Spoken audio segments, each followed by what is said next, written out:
తొంగి చూసే వాళ్ళకే తెలుస్తుంది ఆ వెచ్చని కన్నీటి బాధ. ఆ బాధను మర్చిపోవడానికి ఈ నవ్వులు. గోపిగారు, హారికక్క మీద మీకింకా కోపం పోలేదు కదూ? కోపమా? చచ్చా, నాకు దాని మీద కోపం ఏంటి? నాకు హారిక చిన్నప్పటి నుంచి తెలుసు. అది నన్ను తిట్టినప్పుడు కూడా ఆ తిట్లలో దానికి నా మీద ఉన్న ప్రేమే కనిపిస్తుంది. కానీ నువ్వు గర్భవతివని తెలిసి సైలెంట్గా ఉండిపోయాను. ఎందుకో తెలుసా? నేను కాదు అన్న ఒక్క జవాబు వాళ్ళతో చెప్తే మరెవరు అనే ప్రశ్న మొదలవుతుంది. నువ్వెందుకు తన బాధ్యతను తీసుకున్నావని నిలదీస్తుంది. ఆ ప్రశ్నకి నా దగ్గర సమాధానం లేదు. అందుకే కలవాలనిపించినా కలవలేదు. అదే ప్రశ్న నేను అడిగితే? చెప్పండి గోపిగారు, అదే ప్రశ్న నేను అడిగితే మీ జవాబేంటి? అందరూ మిమ్మల్ని వేలెత్తి చూపుతున్నా, తప్పు చేశావని నిందిస్తున్నా నా బాధ్యత మీరెందుకు తీసుకున్నారు? రాధా, కొన్ని ఫీలింగ్స్ని మాటలో చెప్పకుండా ఉంటేనే బాగుంటుంది. అపురూపమైన భావాల్ని అక్షరాలుగా మారిస్తే కొన్ని బంధాల అందమే చెడిపోతుంది. నా మనస్ఫూర్తిగా చెప్తున్నాను, నేను ఇదంతా చేస్తుంది నీకోసం కాదు, నా కోసం, నా ఆనందం కోసం, నా సంతృప్తి కోసం. అర్థం కాలేదా? లైట్ తీసుకోమ్మా. Heavy songs, heavy feelings, heavy thinkings చచా వద్దే వద్దు. తిన్నావా, పడుకున్నావా, తెల్లారిపోయిందా, అదనమాట. టీవీలో టామ్ అండ్ జెర్రీ చూడు, కామిక్ బుక్స్ చదువు, డెలివరీ అయ్యే వరకు రోజుకో కామెడీ సినిమా చూసి ఎంజాయ్ చేయి. మా చింటుగాడు లాంటి కోతి వధవ పుడతాడు. గోపిగారు, ఇన్నాళ్ళు మనుషుల్లో మంచితనమే కరువు అయిపోయిందనుకున్నాను. కానీ ఇప్పుడు మిమ్మల్ని చూశాక మంచితనం మానవత్వమే కాదు, దైవత్వం కూడా మీలోనే ఉందని అర్థమవుతోంది. కరెక్ట్ గా చెప్పినారమ్మా. దేవుళ్ళంటి గోపిబాబు మా గాంధీకి పాఠాలు చెప్పినందుకే ఆ క్యాసులోని పొట్టు వచ్చినాడట. ఏం గాంధీ గారు, నిజమేనా? నిజమే సార్. వావ్, 90%. కంగ్రాచులేషన్స్. ఓలమ్మో, మా ఓడు ఇలా గుడ్డనిపించుకున్నాడంటే అంత తమదయ్యే కదా బావు. అంతేకాదు, నీ కొడుకులో తెలివుంది, పట్టుదలుంది, అన్నిటికీ మించి సాధించాలనే దీక్ష ఉంది. అన్నిటికన్నా అతను పైకి రావాలనే ఆశ మీలో ఉంది. Gandhi, good, all the best. Gandhi గారు, క్లాస్ ఫస్ట్ వచ్చినందుకు మీకు మంచి స్వీట్స్ తెస్తాను. అమ్మా రాదమ్మా, ఇంట్లో పని ఏదైనా ఉంటే చెప్పమ్మా, నాన్న చేసి పెడతాను. గాంధీ, ఇది హాఫ్ ఇయర్ ఎగ్జామ్ మాత్రమే. నెక్స్ట్ యాన్యువల్ ఉంది, ఇంకా బాగా రాయాలి. అర్థమైందా? ఏంటి? అలాగే sir. Very good.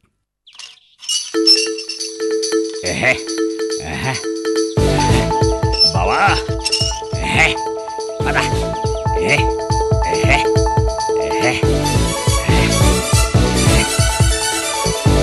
Janaki, Janaki చెల్లమా వచ్చారా? అయిందా మీ మార్నింగ్ వాకింగ్? బ్రహ్మాండంగా. నడిచొచ్చారా, పరిగెత్తుకుంటూ వచ్చారా? అంతగా ఆయాసపడుతున్నారు? ఏందమ్మా జానకమ్మా, అట్టా ఎగతాలు చేస్తా ఉండవా? మేము ముసలను అనుకున్నావా? ఏందా మేము లగెత్తేటప్పుడు చూడాల్సింది మా స్పీడేందా? ఏమిటా నవ్వు? చూడు, ఒకప్పుడు మేము పరిగెత్తాం మిల్ఖా సింగ్ లాగా. ఇదిగో జానకమ్మ, నీ చేతితో 7 కాఫీ ఇచ్చావనుకో, ఈ రోజంతా మా ఆవిడతో ఎడ తిరిపి లేకుండా తగుపడే ఓపుకొచ్చేస్తాయి. వెళ్ళవా? తెస్తూ ఉండండి. కూర్చో. చెల్లమ్మ చాలా మంచిదే, చూడటానికి అలా కనిపిస్తుంది. అదిగో న్యూస్ పేపరా, వార్తలేదో చదువా? కరెంటు కోత మామూలే. పంజాగుట్టలో స్తంభించిన ట్రాఫిక్ ఇది మామూలే. మార్చిలోనే మండిపోతున్న ఎండలు ఇది ఇంకా మామూలే. అమెరికాలో ఆరిపోయిన మరో ఆంధ్ర తేజం. హైదరాబాదుకు చెందిన సాఫ్ట్వేర్ ఉద్యోగి కిరణ్ కాల్చివేత. కన్నీరు మున్నీరవుతున్న కిరణ్ తల్లిదండ్రులు. మరో 2 రోజుల్లో కిరణ్ బాడీని ఇండియాకు చేర్చే అవకాశం. పాపం, ఎవరో ఆ కిరణ్ తల్లిదండ్రులు.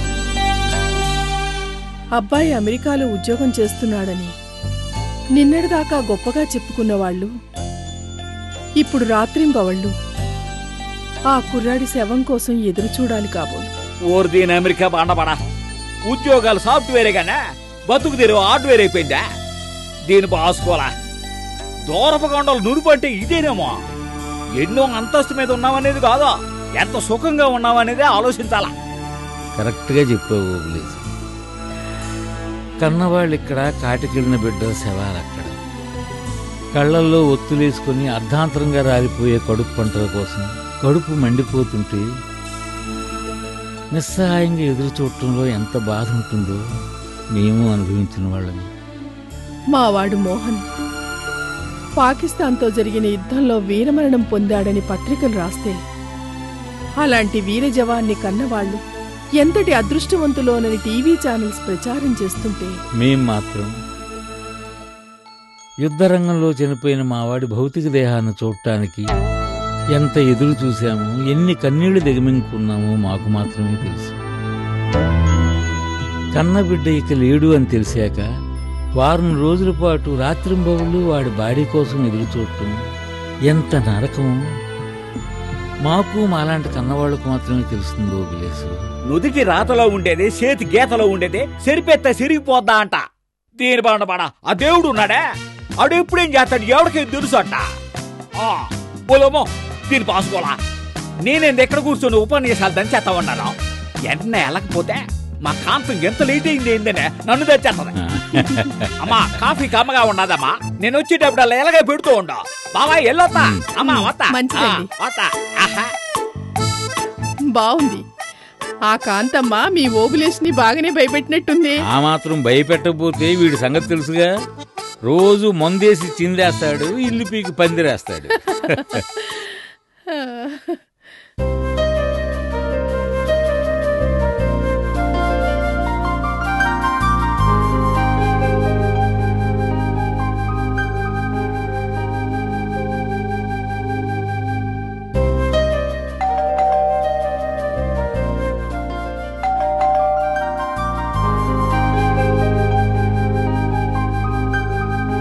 ఎవరు?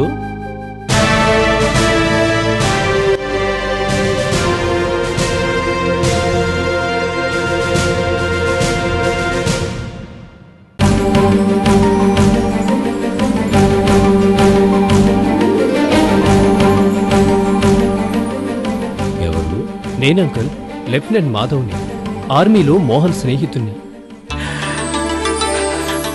అరే నువ్వా మాధవ్? ఎన్నాళ్ళైంది నిన్ను చూసి. ఎలా ఉన్నావు? ఎక్కడ ఉన్నావు? రారా లోపల. జానకి, జానకి చూడు ఎవరొచ్చారు. మాధవ్, మన మోహన్ స్నేహితుడు. మాధవ్, నమస్తే ఆంటీ, బాగున్నారా? ఏదోలే, బాగానే ఉన్నాం బాబు. రా కూర్చో.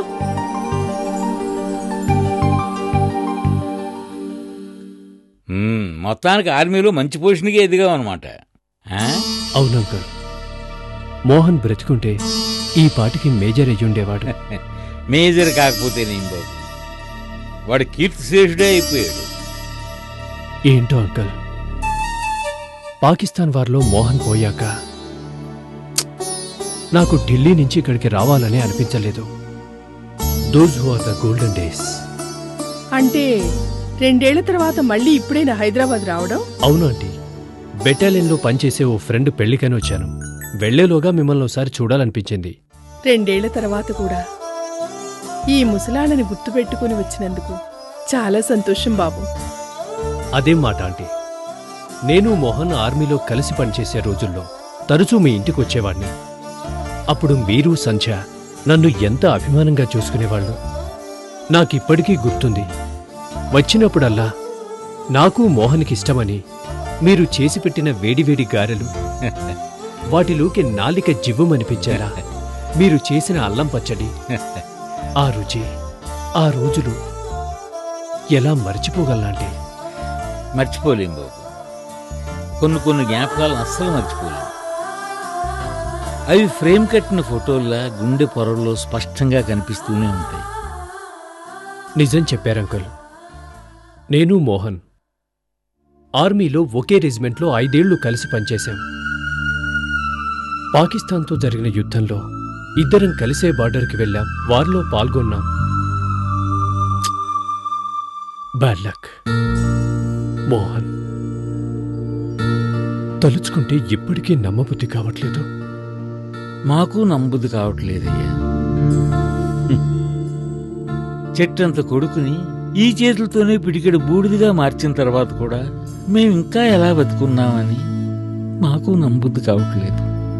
అదేం మాట అంకుల్, మీరు ఆంటీ కోసం, ఆంటీ మీకోసం, మీరిద్దరూ సంధ్య కోసం. సంధ్యది ఇంట్లో లేదా? లేదు బాబు. అంటే ఏదైనా జాబ్ చేస్తోందా? జాబే, ఫుల్ టైం జాబ్. తనకి ఏదో కాలక్షేపం ఉండాలిగా. ఒంటరిగా ఎన్నాళ్ళుంటుందని మేమే బలవంతంగా ఆ జాబ్లో చేర్పించాం. ఇప్పుడు సంధ్య ఎలా ఉందాంటీ? మోహన్ పోయాక సంధ్య అసలు మళ్ళీ మామూలు మనిషి అవుతుందనుకోలేదు. జాబ్ చేస్తుందంటే గుడ్, వెరీ గుడ్. తప్పదు కదా బాబు. ఏ మనిషి అయినా పాత జ్ఞాపకాలను మర్చిపోవడం సాధ్యం కానప్పుడు ఏవో కొత్త వ్యాపకాలు పెట్టుకోవడం తప్పదు కదా. ఉండు మాధవ్, ఇప్పటికిప్పుడు గారెలు చేయలేకపోయినా నా చేతు కాఫీ అయినా కల్పిస్తాను. మాధవ్, ఎలా ఉంది ఇప్పుడు లైఫ్? హ్యాపీగా ఉంది అంకుల్. కేవలం జీతం కోసం పనిచేస్తున్నానని కాక దేశం కోసం పనిచేస్తున్నానని గర్వంగా ఉంది, తృప్తిగా ఉంది. మేరా భారత్ మహాన్ అని సెల్యూట్ చేస్తున్నప్పుడు వీరమరణం పొందిన నా ఫ్రెండ్ మోహన్ గుర్తుకొచ్చి ఒళ్లంతా పులకరిస్తుంది. జై హింద్ అని ఎలుగెత్తి అరవాలనిపిస్తుంది. తీసుకో బాబు.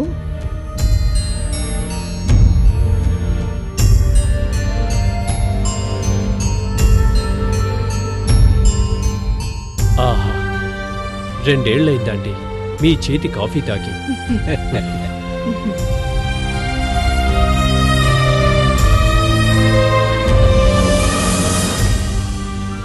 Thank you aunty. మాధవ్, మళ్ళీ ఎప్పుడొస్తావు ఢిల్లీ నుంచి? అంకుల్, మోహన్ పోయాక నేను ఫిలాసఫీ నేర్చుకున్నాను.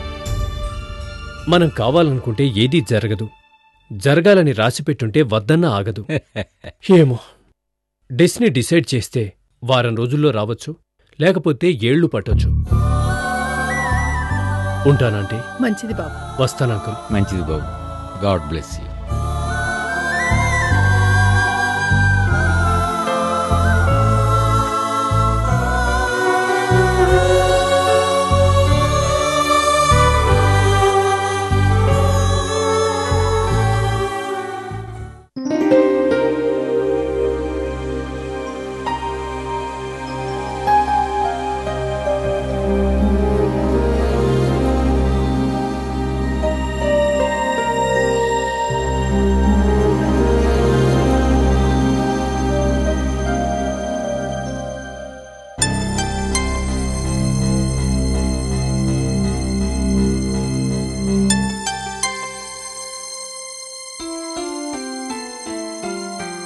స్టాప్. ఈ క్షణం నుంచి నువ్వు ఏ పని చేయకూడదు, అసలు బెడ్ మించే దిక్కూడదు. 1 వీక్ నీకు ఫుల్ రెస్ట్, బెడ్ రెస్ట్. అన్ని పనులు నేనే చేస్తాను. అంటే పర్మనెంట్ గా నన్ను పేషెంట్ అని చేస్తున్నారనమాట. సంధ్య, లేకపోతే ఏంటండి, ఏదో చిన్న దెబ్బ తగిలితే ఏదో పెద్ద ఆపరేషన్ జరిగిన పేషెంట్ అని చూసినట్టు చూస్తారే. చిన్న దెబ్బ కాదు, పెద్ద దెబ్బే. కావాలంటే అద్దంలో చూసుకో, ఆ డాక్టర్ ఎంత పెద్ద కట్టు కట్టాడు. కట్టాడులేండి. బ్యాండేజ్ కట్ చేయడానికి సమయానికి కత్తిరి దొరకకపోతే వెతకడానికి బద్ధకం వేసి బ్యాండేజ్ రోల్ మొత్తం నా తలకు చుట్టాడు. ఇదిగో ఇలా నా నెత్తి మీదకి తెచ్చాడు. సంధ్య, నువ్వెన్నైనా చెప్పు, వినే సమస్య లేదు. నువ్వు 1 వీక్ ఫుల్ రెస్ట్ తీసుకోవాలి, అంతే. చెప్తుంటే మీ కదా, జరగండి. అంగుళం కూడా జరగదు. అయ్యో, నువ్వు అయ్యో అను, అమ్మో అను, నో వే. బెడ్ మీద కూర్చొని నేనేం చేయాలండి? నన్ను పేషెంట్లకు బెడ్ కట్టేసి మీరు మాత్రం హ్యాపీగా తిరిగొస్తారు, అంతేనా? నేను తిరిగొచ్చాను కాదా మరి? లేకపోతే నిన్న సాయంత్రం నుంచి రాత్రి దాకా 3 అవర్స్ ఎక్కడికెళ్లారు చెప్పండి. నా మీద ఇంత ప్రేమ చూపిస్తున్నవారు నన్ను ఒంటరిగా వదిలిపెట్టి మీరెక్కడికెళ్లారు చెప్పండి.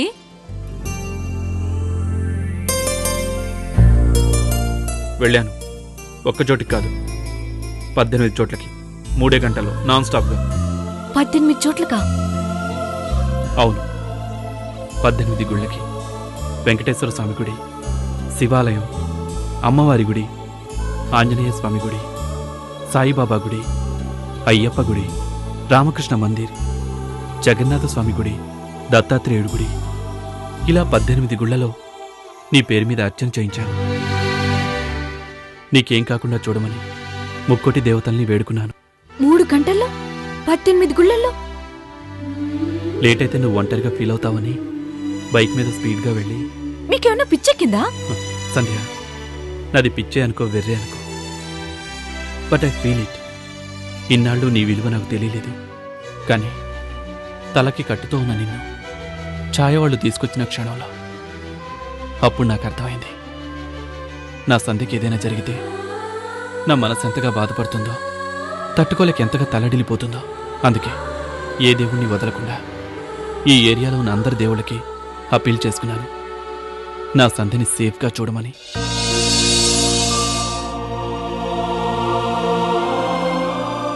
ఇదిగో అమ్మవారి కుంకుమ. ఆ గుడి పూజారి చెప్పారు, ఈ కుంకుమని నుదుట పెట్టుకుంటే ఏమీ కాదట.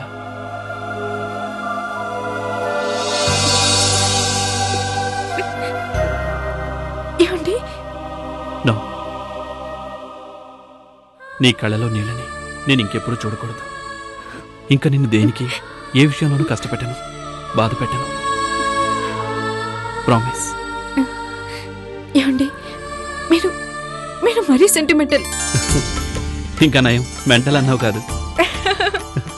మీరు నిజంగానే మెంటల్.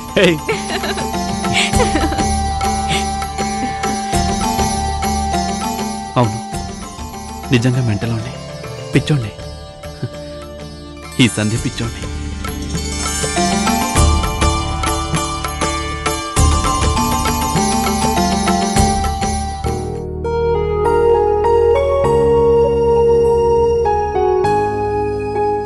గోపి మీకేమైనా ఫోన్ చేశాడా? లేదు. నీకు? 10 సార్లు కాల్ చేశాను, లిఫ్ట్ చేయలేదు. నువ్వు బాగా తిట్టావుగా, కోపం వచ్చి ఉంటుంది, అప్సెట్ అయి ఉంటాడు. తిట్టక వాడు చేసిన పనికి దండేసి చప్పట్లు కొట్టాలా? గొప్ప ఘనకార్యం చేశాడని నెత్తిని పెట్టుకుని ఊరేగాల? కోపం వచ్చిందట, కోపం. ఏ వాడుగా ఫోన్ చేయడానికి మొహమాటం అడ్డొచ్చిందనుకుందాం. నేను చేస్తే కూడా లిఫ్ట్ చేయకపోతే ఏమనుకోవాలి? పైగా అప్సెట్ అయ్యాడని మీ కవరేజ్ ఒకటి. హ్యారీ, తను తప్పు చేశాడో లేదో అడగకుండా, కనీసం జవాబు చెప్పే అవకాశమైనా ఇవ్వకుండా లెఫ్ట్ అండ్ రైట్ వాయించేస్తే పాపం ఎందుకు ఫీల్ అవడు? అంత ఫీల్ అయ్యేవాడే అయితే ఇలా ఎందుకు తొందరపడాలి? నెత్తి మీదకి ఎందుకు తెచ్చుకోవాలి? హ్యారీ, నిజం తెలుసుకోకుండా పదే పదే గోపిని ఎందుకు అలా తిట్టిపోస్తావు? ఇంకా ఏం నిజం తెలుసుకోవాలి? ఇన్ని మాటలు అంటున్నా, ఎంతగా అవమానిస్తున్నా, చివరికి చెంప చెల్లుమన్నా నోరైనా మెదిపాడా?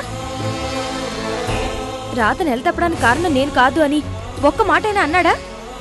తానంతటి తానే మౌనంగా తలంచుకుని నిలబడితే ఈ తప్పు చేసింది వాడు కాదు అని ఎలా నమ్మాలి? మౌనంగా తలంచుకున్నాడు అంటే తప్పు చేసినట్టు ఒప్పుకున్నట్టేగా. మౌనంగా ఉన్నంత మాత్రాన తప్పు చేసినట్టేనా? యాక్సెప్ట్ చేసినట్టు డిసైడ్ అయిపోవడమేనా? ప్రతి మౌనం వెనుక చెప్పుకోలేని ఆవేదన ఉంటుంది. ఒక్కొక్క మౌనం వెనుక ఒక్కొక్క అర్థం ఉంటుంది. చెప్పుకోలేని ఆవేదన గోపిది కాదండి, అమాయకురాలైన రాధది, ఆ పిచ్చి పిల్లది. ఏదో వీడు చేసిన మాయకి ఒక బలహీన క్షణంలో లొంగిపోయి ఉంటుంది. ఈ దేశంలో ఏ ఆడది తనంతటి తానుగా తప్పు చేయదండి. అవకాశం వెతుక్కునేది, అవసరం తీర్చుకునేది, చీకటి తప్పు చేసేది మీరేనండి.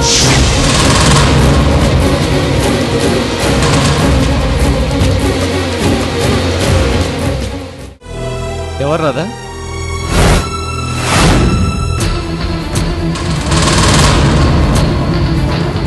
మీ గతాన్ని వర్తమానం చేసే గుడ్ న్యూస్ చెప్పాలనే ఫోన్ చేశాను అంకుల్. ఏంటి మాధవన్ అనేది? మోహన్ చనిపోలేదు, బ్రతికే ఉన్నాడు.